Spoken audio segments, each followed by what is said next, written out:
ચલો જો આજે હું એક સંસ્થામાં આવી છે, એનું નામ નહીં દઉં, પણ ત્યાં જે વિજ્ઞાન મેળો છે ને, તો વિજ્ઞાન મેળામાં જોવા માટે આવી છું. તો આજે નકરા વૈજ્ઞાનિકો છે, એના ફોટાય સરસ છે. ધીમે ધીમે આગળ હું તમને બતાવીશ. આજે વિજ્ઞાન મેળાનું એક સરસ આયોજન એક સંસ્થાએ કર્યું છે, એટલે જોવા માટે આવી છું. માં સરસ્વતીના પહેલું સ્થાપન છે, પછી જે સંસ્થા હોય પછી મસ્ત આજો વૈજ્ઞાનિકનું છે અને બાળકોને મજા આવે એવું છે જોવાનું. જો અમારી એક બબલ્યું છે ને બે આવી ગયું છે.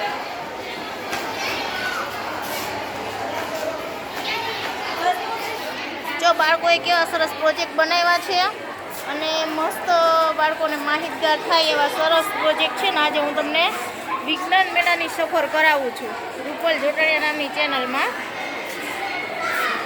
જો આ મસ્ત બનાવ્યું છે, આખું પૃથ્વી છે, પછી ચંદ્ર, સૂર્ય, ન્યૂટ્રોન એવા બધા ગ્રહોનું ગૃહમંડળ બનાવેલું છે બાળકોએ.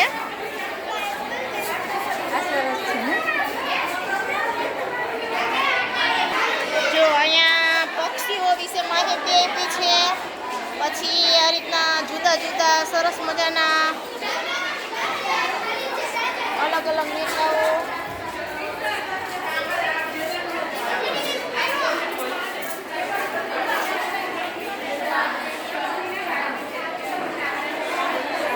જો બાળકો સ્ટોલ મેળો પણ છે બાળકોને.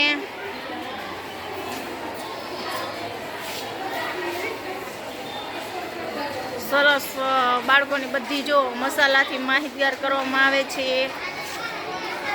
આ કયો મસાલો છે? કયા કયા મસાલા છે હે? જો સરસ બાળકોને મસાલા વિશે માહિતી આપે છે. સ્ટોલ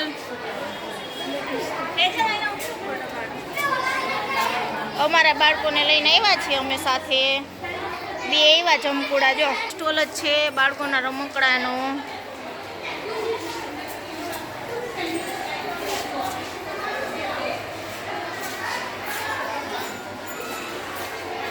જો બાળકો ઘર વખરી એટલે કે રસોડાથી માહિતગાર થાય મેળામાં, એટલે સરસ મજાનું રસોડું કિચન ઊભું કર્યું છે બાળકો માટે. નાના નાના બાળકો છે સરસ. જો આ નાની એવી બાળકી છે, ચપ્પલ ને કપડાં ને બધું જો એનાથી માહિતગાર થાય એમ.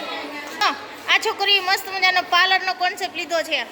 હે લ્યો લ્યો લિપ ગાર્ડ લગાડો. જો અમારી છોટી છોટી છોકરીઓને લિપ ગાર્ડ લગાડે છે પાર્લરવાળા બેન છે. આવું બાળકોને શીખવાડવાનું બધાએ મસ્ત છે. જો વાહ વેરી ગુડ. જો છોકરીઓને આમાંય મેકઅપનું બહુ હોય તો જો કેવો સરસ મેકઅપ કર્યો છે બધો. મેકઅપ બોક્સ ને જો કેટલું મસ્ત છે. જો અમુક બાળકો કહેતા હોય પૃથ્વીનું અંતરનું સ્તર, તો આ પૃથ્વીના અંતરનું સ્તર છે. જો આ પૃથ્વીના અંદરના કોપડા, પછી અલગ અલગ જો બધી માહિતી આપી છે. આપણને બહુ વાંચવાનો ટાઈમ નથી, એટલે તમારે જોવો હોય તો એ સંસ્થાની મુલાકાત લઈ લેજો. મસ્ત ગુજરાતી પ્રોજેક્ટ સાથે, ગુજરાતમાં રહેતા હોય તો ગુજરાતી પ્રોજેક્ટ જોઈએ ને, ખાલી વૈજ્ઞાનિક પ્રોજેક્ટ ના જોઈએ. એટલે અવતરણ ચિહ્ન, અર્ધવિરામ, પછી તીર્થ ત્રાસી રેખા, બધી રેખાની માહિતી આપી છે આ લોકોએ. છત્રીમાં આપી છે, મસ્ત છત્રી બનાવીશ. જો આ સ્ત્રીના એક પાત્રનું છે કે જે સ્ત્રી વિશે સરસ આ બહેનોએ બનાવીને સમજાવ્યું. શરમ નથી આવતી ને તમને બતાવવામાં? હે તો વાંધો નહીં, સમજાવો લ્યો થોડુંક. જે આ યુટ્રસ નામનો ઓર્ગન છે જે ફિમેલમાં જોવા મળે છે, એને ગર્ભાશય કહેવામાં આવે છે.